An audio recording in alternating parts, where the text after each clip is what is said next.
TeachNet Learning Podcast. Today we are going to continue our exploration into the use of generative AI in the further education and training space, drilling down on how these tools can make educators more productive and I suppose ultimately save us time.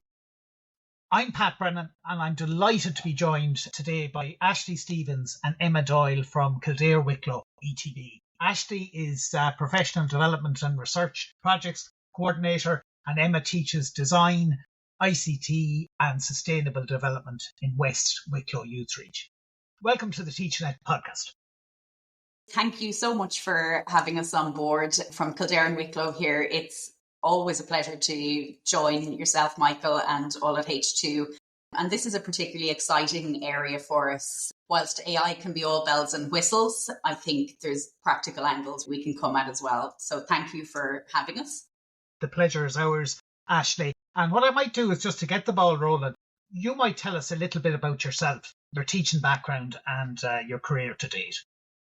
Thanks, Pat. So I suppose at this stage, I am, 15, 16 years deep in further education and training. All of my time spent in Kildare and Wicklow. Most of my time spent in Youth Reach, and it will always have a place in my heart. But I've dipped my toes in the water in adult education, VTOS, BTI programs as well across the board. Generally teaching core skills, IT to communications, personal effectiveness, personal interpersonal skills. I do have a soft spot as well for integrating digital tools, technology across the board, and as much as possible as well, looking at how we can make learning experiences accessible to all, trying to be creative in that approach, using the classroom as a space to play, be creative, engage and provide opportunities for learners and empower them to be in control of their own learning and where they want to go in their future and how we can provide those opportunities for them. For me, introducing the Sustainable Development Goals, sustainable education, really provides an opportunity to engage learners, but also bring them to a place where they feel like it's important to them.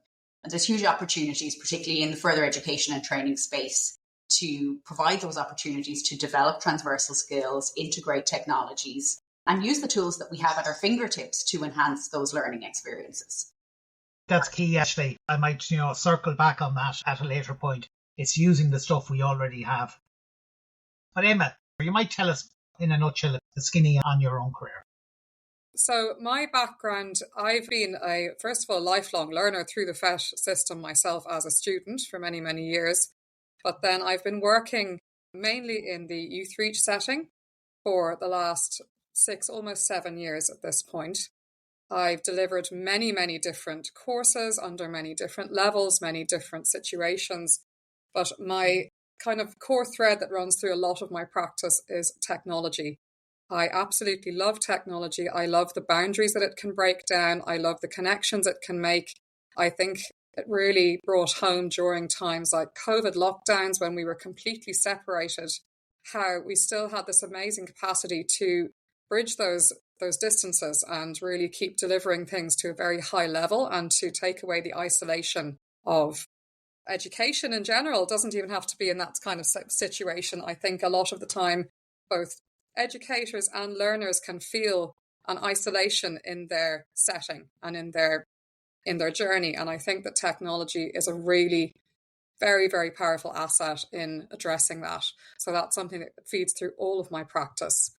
My background in my own education, I am an artist and a working artist still outside of my teaching practice. I teach ICT unofficially. I also have been delivering sustainability for the last, maybe I think about 5 years now. And that has really been the biggest vehicle I think I have for exploring technology with learners in new ways that maybe haven't been touched on before and that are kind of opening up new possibilities for me in my practice. And I think are making things really exciting. So yeah, that's something I'd love to connect very much more to AI to bring it even further into the future than I think it already is. Oh, absolutely. I think, all of us here are very like-minded. The real buzz at the moment, we'll drill down into it too, because there is a lot of hype around generative AI. But this, I suppose, is where I want to bring the discussion. And I might just revert back to you, Ashley, just in general, and I suppose very much anecdotally, how, if at all, are teachers using AI tools with their learners in Kildare Wicklow ETV? I think, like with all technology, it's a very mixed bag, Pat. And it's a broad spectrum of use. We have teachers who have jumped straight in, have been following the news, totally immersed in what's coming down the line, the latest developments. Even before this time last year, when ChatGPT was kind of first coming on our radar, first released, we would have a group of teachers, tech nerds, Emma in that space particularly, who would have been keeping abreast and up to date with it. And I think the best way to describe it is playing with it, getting into the sandbox, trying it out, exploring and having some fun with it, actually. And that's at one end of the spectrum.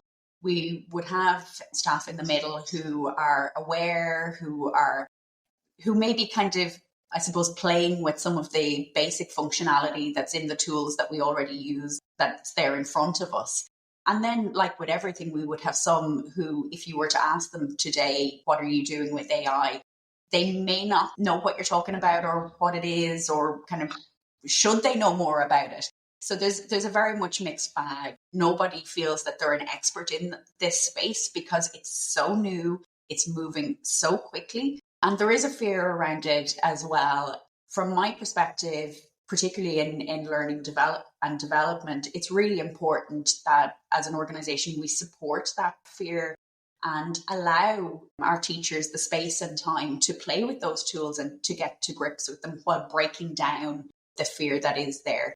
Because I know we've chatted about this already, most of us, if not everybody, has actually been using some form of AI. They just may not know it. That's a message we have to get across. This isn't spanking brand new. Maybe the generative AI side of it, absolutely, but a huge amount of this tech has been under the hood of most of the tools that we've been using for a significant amount of time. Emma, I suppose going more specific, in West Wicklow Youth Reach, what's your experience of your colleagues? How are they using it? Yeah, I suppose I would be surprised if when my colleagues were asked if they knew how much of it they were using, as we just kind of mentioned there. I think it's been sort of just under the surface of a lot of tools that we've been, relying on for our day-to-day running and for teaching and learning for a very long time, such as in the Microsoft Office suite. We have read aloud technology, we have translation, we have image descriptions, we have a lot of these things that we use innately without realizing that they are actually an AI feature. So that's definitely been in play for a very long time. I think that it's only sort of in more recent years that I think some of the other staff are starting to feel a bit braver in regards to trying out new tools, and maybe feeling like they have permission sometimes can be a factor as well. I think that that's a little bit of the anxiety around teachers adopting AI for the first time. Is like, am I cheating? Am I allowed to do this? There's this sort of feeling of nearly an imposter syndrome if you're using this tool. It's not that you're cheating. It's not that you're replacing your own hard work. I think it's a fantastic way of being able to split yourself into two, which I think we all experience, not having enough time in our day, feeling a bit burned out and just maybe needing an extra pair of hands. And if you can have a digital tool do that for you, that's working smarter, not harder. It's simply the best thing to do. From my point of view, what I can only kind of speak from my own experience with regards to some of the very particular tools that I would use, being from an arts background and teaching the arts subjects, I would use it very, very frequently in the form of the built-in AI in Canva for things like image editing, manipulation, removing objects, adding objects. Have been using it very recently with students to kind of do fun combinations and just get the creative juices flowing. Very important to always explain to students in that capacity when you're using that particular kind of tool that if they're generating something fully from AI, so if you're giving a word prompt and it's generating an image fully from AI, it's not going to be an original image. So it's not ever going to replace an original creation because all of these things come from data banks. So I think that it's really part of the experience. If you're using these tools with learners in a classroom setting, you have to know enough about them before going into it that you can explain the limitations, the sort of correct and responsible use, and the pitfalls of it, as well as how exciting it is, because it is really exciting. And my learners have really enjoyed playing with it. Yeah, and that's something I'd like to unpick in a while with you both, is the kind of whole ethical side of it. For some teachers looking at generative AI, it's the elephant in the room, I suppose. But I suppose something I'm drawn to here, Emma, you're using tools, and you might just give us a little bit more detail on this, for quiz and activity generation. So you're using some Gen AI tools for formative assessment. Absolutely. So that's something that's quite new for me, to be perfectly honest. It was just such a strain on my time to be constantly creating these new little sort of mini assessments, like little quizzes that might just be about terminology, something very simple. I like to do these kind of short fire kind of learning checks, and almost things that learners can dip into themselves as a self-assessment to see how they're doing with their knowledge base, to see how they're getting on and how they're progressing. So I've used a lot of different platforms. One in particular that I rather like, just for quite sort of simplistic sort of quiz assessments, is one called ProProofs, because it has a manual feature. You can just create your own quizzes from scratch if you like, or you can give a prompt, give sort of a theme that you're looking for, and it will generate a fully AI generated quiz for you, which then you can edit as needed. Now, with these things, I do find that they are the starting point. They're not usually the end product, and there's usually some level of editing necessary. I've never just used something straight as it comes out of the generator. I'll always go back in, tweak a little bit, tweak the language just for accessibility. Maybe some of the terminology isn't exactly what I was looking for, so there's always some level of tweaking to be done. But it just cuts out a lot of the sort of the donkey work in the middle, where it's not actually necessary for you to spend your time doing these sort of the menial bits, where you can then just be free to use your experienced eye to go over it at the end and save you time. But the really nice thing I like about these sorts of tools like ProProofs is that it auto grades. So if it is a matter of the assessment type is black and white answers, it's either wrong or it's right, the students can get their result straight away. They can download a cert, which they input their own name onto with their score, and they don't have to wait for you, and you don't have to feel guilty about not being able to get around to 20 people all at once in the space of half an hour. So again, it just gives a more positive and kind of fluid experience for everybody. So that's something I'm finding really helpful, and again is going down very well with my learners. Ashley, I just wanted to, because from the outset I mentioned focuses very much on how we can use these tools to enhance our productivity and I suppose ultimately save us time. So I was intrigued by that short AI generated video you shared with me a day or two ago. It's called One Word 2023 DistruptEd. The video, which we will share as part of the notes, begins with the question, can playing with AI give educators back their time? And to be honest, I think that captures on a number of levels why we should all be excited about the potential of AI in our classrooms. You might actually talk us through what was involved here and I suppose the motivation for creating it. Absolutely, Pat. So at the start of this year, I did a blog post for the TeachNet blog. And I started that with, I suppose, the idea of being disrupted, because I think AI is going to disrupt us and our approaches to everything that we do. But how it disrupts us is up to us. You know, we are in the driving seat. As you mentioned there, we are the professionals. We are the ones in control of where we're going with this. And all too often, teachers across the country, you know, they are time poor, whether it be admin, lesson prep, personalizing experiences, you know, creating content, whatever it may be. We have so many hats on as educators in the space that we work, and, you know, time is infinite. So I think the video that you're talking about there is an opportunity to look at the power and the potential of AI. In writing that blog post back at the start of the year, I used ChatGPT as my personal assistant to give me a skeleton, to give me a frame for that piece of writing, but also to see what it could do to help me as a teacher in a classroom. So at the time, I asked it to generate a lesson plan for me. Okay, it gave me a skeleton. I was quite impressed with it. We went on then to create a glossary. There's some rubrics. There's lots of those, I suppose, back-end frames that teachers need in their day-to-day roles. So you can find out more about that on the TeachNet blog. But my latest play was to use a piece of AI kit. It's actually called Pictory.ai, to see if I could transform that flat content, the blog post, into accessible, engaging video.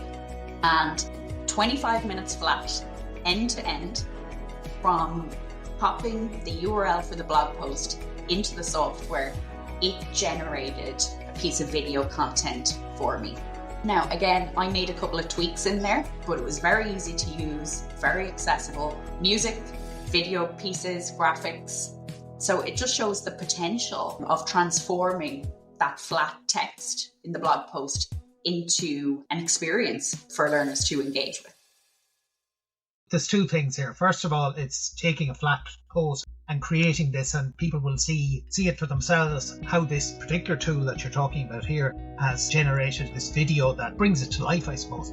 But the second thing I think is key. Educators, by our very nature, we're always time poor, but you're not reinventing the wheel. You're taking something that you've already used in one form, and you're using one of these tools, and as you said, in a short space of time, you're converting it into something that you can reuse. That is really the power of these. I'll move on because I think we're talking a lot about tools, and Ashley, I might stay with you on this just briefly, and I think Emma alluded to it as well. For the newcomer to generative AI, it can be overwhelming, all these tools, and there's a new tool every week. Literally, I think we're wasting our time trying to keep up with it. Our advice, I suppose, and this is going back to the point that Emma made, is that we should be kind of starting and focusing on what we already have. Most ETBs, you're already using the Microsoft 365 tools and that. Ashley, you might maybe just elaborate a wee bit on that. Like, what sort of things that people are using that are AI powered that they don't even know, and what other things can they maybe look at? I think if I was to make any suggestions for anyone in this space, Pat, I think that the first place to start, that's a really easy place to dip the toes in the water, I call it my personal assistant because I have it on my phone, is to just download the Bing app. And the app itself, it provides a really quick, easy and accessible space to just try it out and just to play with it effectively. But when you download that app, it gives you a little dashboard and there's a chat button on it. And straight away, you can type in a prompt. And this is really where I suppose we're going to have to explore our own cognitive flexibility as educators, because the quality of the outputs from the machine or the technology is going to come back to the quality of the prompts, or prompt crafting or prompt engineering. There's various different terms. But look, you can run away with the tech language. We all know that when you get into this space, or as you're playing with digital tools, it is almost like learning a new language. But what I would say to teachers is, don't let that put you off. You don't need to have all of the language to play with it. So as a first port of call, I think downloading that Bing app, and it actually gives you an idea for different prompts that you can try. Straight away in there as well, you can have a play with the DALL-E image generator. And again, it gives you ideas for prompts and how you can do that. There's a translator built in there. There's also the Microsoft Maths tools that are in there. And the Maths tools in particular are really cool, because you can enter in a basic equation. I'm going to talk about 2 + 2 because it's easy for me to manage at this time of the morning. But you can actually just draw on the screen of your phone. You can type it in, or you can use voice to input it in. And it will actually automatically generate the steps to solve that equation. It'll link through suggested ideas. It'll link to videos that show that process for solving that equation. There's so many extensions, and it's fairly self-explanatory. It literally tells you on the screen what to do. So that's one option to play with it. I think there's going to be developments in that Microsoft ecosystem. We are Office 365 across the board. But you can see already that it's becoming more and more visible across the tools that we use. And I think some stage kind of next year, we are going to see it coming into the applications that we use on a day-to-day basis, your Word, your PowerPoint. A really good one as well is the presenter coach in PowerPoint. It's really easy to play with, but like that, have your own assistant coach helping you to develop your presentation skills at the click of a button in there. So there's all those things that take time for the teacher that we can now use and resource the tools that are built in with technology to support our roles and to support those personalized experiences that we all want to provide for students. We could do a podcast on its own around, I think, the Microsoft tools. And it's interesting that you mentioned the learning accelerators. There's something I think all teachers should be excited about because it's giving you back time. It's doing a lot. And it's coming back to that thing that you spoke about as well, Ashley, the personalized learning. Going back to that video that Ashley shared, and we will share with the listeners, another screen grab I've taken from it says, as educators, it can be easy to get caught up in the hype surrounding AI. And there certainly is a lot of that.